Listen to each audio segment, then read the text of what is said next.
Magandang umaga, ako po si Benison Estareja. Meron tayong update patungkol po sa minomonitor pa rin natin na si Typhoon with local name na Francisco at international name na Mekala as of 11 in the morning, araw po ng Tuesday, June 23, 2026. Sa ngayon po ay patuloy pa rin ang paglakas ng bagyo or nanatiling malakas pa rin po itong si Bagyong Francisco. Kung kahapon po umabot na ito sa Super Typhoon category habang nagra-rapidly intensify po simula po kahapon. Ngayon naman bahagyang humina po ito at naging typhoon category na muli. Huli itong namataan kaninang alas 10 ng umaga at 375 kilometers na lamang sa silangan ng Calayan, Cagayan sa Babuyan Group of Islands. Taglay nito ang hangin na 175 kilometers per hour, bahagya nga itong humina from 185 kilometers per hour at may pagbugso pa rin na hanggang 215 kilometers per hour. At sa ngayon po ay kumikilos ito pahilagang kanluran sa bilis lamang na 10 kilometers per hour. Base po sa ating latest satellite animation, yung outer rain bands, itong nakikita nating kulay puti sa may gilid po ng bagyo, nagdadala na po ng mga pag-ulan dito sa may Cagayan Valley at Aurora at minsan malalakas po ito. Aasahan po natin yan sa susunod na 24 oras sa maraming lugar dito sa may norte. Habang kitang-kita rin, itong strip of clouds associated naman po sa southwest monsoon or hanging habagat, nagdadala ng minsang malalakas na hangin at mga pag-ulan sa susunod po yan na 2 araw. Habang nasa loob ng PAR, itong si Bagyong Francisco unti-unting ini-enhance. Samantala, patuloy din po natin minomonitor ang isa pang bagyo sa labas ng Philippine Area of Responsibility dito sa may Pacific Ocean. Ito po ay lumakas pa at naging tropical storm with international name na Higos. At huling namataan ng bagyo dito sa may parting Northern Mariana Islands, 2,605 kilometers silangan ng Southern Luzon at taglay ang hangin na 65 kilometers per hour. Base po sa latest forecast po ng Pag-asa, inaasahang kikilos pa rin ng bagyo west-northwest o unti-unti pa rin lalapit sa ating Philippine Area of Responsibility. At bagamat this week, maliit lamang yung chance na ito magkakaroon ng any direct effect sa alinmang panig ng ating bansa, yung nakikita naman nating scenarios, hindi naman po ito magla-landfall or tatama sa ating kalupaan. Base po sa latest track po ng Pag-asa, inaasahan na sa susunod na 36 hours or hanggang bukas ay kikilos generally pahilaga or paakyat po ang Typhoon Francisco at mananatili bilang isang typhoon habang nasa loob po ng Philippine Area of Responsibility. Nakikita po natin, malapit pa rin siya dito sa may silangan po ng Batanes and Babuyan Group of Islands. That's 250 to 350 kilometers po east of extreme northern Luzon sa susunod na 24 oras. Inulit natin, unti-unti pa rin hihina sa mga susunod na araw habang binabagtas po itong hilagang bahagi ng Philippine Sea. At simula po sa araw ng Thursday ay kikilos na ito pahilagang silangan or magre-recurve na po ito at lalayo sa ating kalupaan hanggang makalabas ng ating PAR pagsapit po sa Thursday ng gabi or sa madaling araw po ng Friday patungo po dito sa may Ryukyu Islands sa may Okinawa, Japan.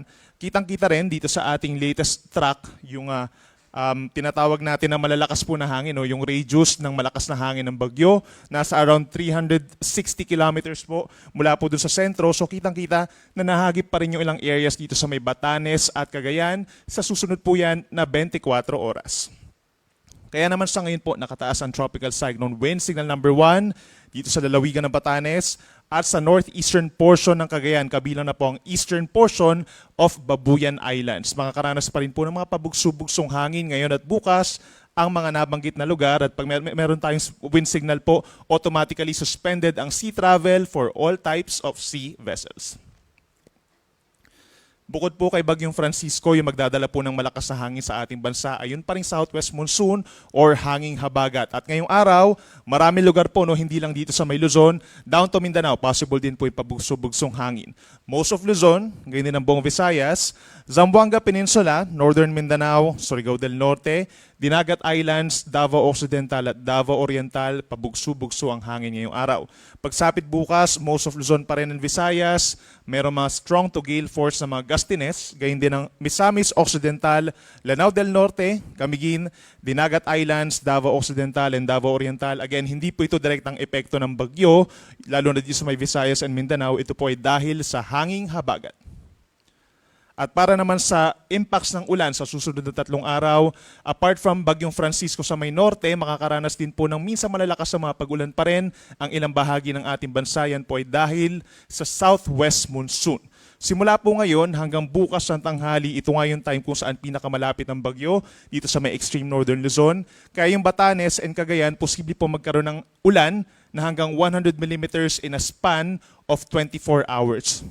So ibig sabihin po parang 100 litro po ang ibubuhos natin sa kada 1 square meter na lupain ng Batanes at Cagayan. And possible din po yung ganong amount of rainfall dito sa mga probinsya po ng Occidental Mindoro, Palawan at Antique. Yan naman po ay dahil sa hanging habagat. Kaya kung i-imaginein po natin yung ganong karaming ulan, posible ito magdulot ng mga pagbaha sa mga low-lying areas at yung mga malapit po sa ilog at posible rin sa mga bulubundukin na lugar ang pagguho ng lupa. Asahan din po ngayong araw ang kalat-kalat na ulan at mga thunderstorms dito po sa may Isabela, Quirino, and Aurora dahil kay Francisco. Dito rin po sa may natitirang bahagi ng Southern Luzon, rest of Mimaropa, Bicol Region, Calabarzon, natitirang bahagi din ng Visayas at buong Mindanao, may mga kalat-kalat na ulan at thunderstorms. Hindi siya tuloy-tuloy pero posible po na malalakas po ito lalo na sa dakong hapon hanggang gabi, kaya magbaon po ng payong. Pagsapit po bukas ng tanghali hanggang Thursday ng tanghali, ito yung time kung saan papalayo na yung bagyo, no? Nasa loob pa rin naman po siya ng PAR. So naapektuhan pa rin ng outer rain bands itong lalawigan po ng Batanes hanggang 100 millimeters na dami ng mga pag-ulan. Habang posible pa rin ang epekto ng habagat kahit lumalayo na ang bagyo dito sa may Bataan, Occidental Mindoro at lalawigan po ng Palawan. Inulit natin yung hanggang 100 millimeters po na dami ng ulan ay posible pa rin magdulot ng mga pagbaha at pagguho ng lupa. Knowing na rin po na saturated ng lupa sa ibang lugar o ilang araw na nagkakaroon ng mga pag-ulan. Asahan din po bukas ang kalat-kalat na ulan and thunderstorms dito po sa may Cagayan, Apayao, Abra at buong Ilocos Region dahil pa rin dun sa outer rain bands ng Bagyong Francisco. At dito pa rin po sa may Zambales, sa may Metro Manila, possible po pagsapit bukas ang mga pag-ulan, natitirang bahagi ng Mimaropa, Calabarzon, Bicol Region, Western Visayas and Negros Island Region, medyo maulan pa rin po dahil sa habagat. At pagsapit naman ng Thursday noon hanggang Friday noon, ito yung time kung saan papalabas na ng PAR itong si Bagyong Francisco. Pero may aasahan pa rin tayo ng mga pag-ulan dahil sa habagat. Dito pa rin sa Bataan, Occidental Mindoro at lalawigan po ng Palawan. Again, mas mataas ang banta ng mga landslides at mga pagbaha dito sa mga areas na ilang araw na pong inuulan. At by Thursday, meron pa rin mga pag-ulan sa Batanes and Babuyan dahil sa outer rain bands ng Bagyong Francisco. Dito pa rin sa most of Central Luzon, medyo maulan na po, no? Gayun din sa Metro Manila, natitirang bahagi ng Southern Luzon, Western Visayas at Negros Island Region. At dahil po malakas ang hangin doon sa may extreme northern Luzon, as a consequence, nagkakaroon po tayo ng malalakas din na mga pag-alon. Kaya meron po tayong gale warning na hanggang 4.5 meters, equivalent po yan sa 1.5 palapag ng gusali. Doon pa rin sa mga areas na merong wind signals, Batanes at northern coast of Cagayan, kabilang na po ang Babuyan Islands. Kaya most likely, pagbabawalan nga po ang ating mga sea travel doon for any types of sea vessel. At yung ibang lugar, medyo maalon din po, lalo na dito sa may western side dahil nga sa habagat. At bago po tayo magtapos, we encourage everyone po na mag-download ng latest weather app po ng Pag-asa entitled Panahon. So sa Panahon po, kapag po dinaload nyo yan, for free po ito, no? Makikita po ninyo yung inyong weather forecast for a specific na lugar, maaaring sa inyong lugar o sa lugar na inyong pupuntahan. Makikita po ninyo yung current weather forecast, yung weather forecast din po per hour at yung weather forecast sa mga susunod pa na araw. Makikita nyo rin po dito. Yung ating ding latest radar animation, makikita nyo rin po, latest satellite animation for anywhere in the country. Ganyan din po yung automatic weather stations. Pwede rin po monitor ninyo yung current na temperature, yung current na rainfall, yung current na wind speed sa inyong lugar. At isa pang mahalaga po, yung warnings and alerts, pwede natin makita yung mga heavy rainfall warnings, rainfall advisories, at thunderstorm advisories. So ito lamang po yung ating QR code for Android users and iOS users. Download na po. At yan muna latest mula dito sa Weather Forecasting Center ng Pag-asa. Ako muli si Benison Estareja. Mag-ingat po tayo.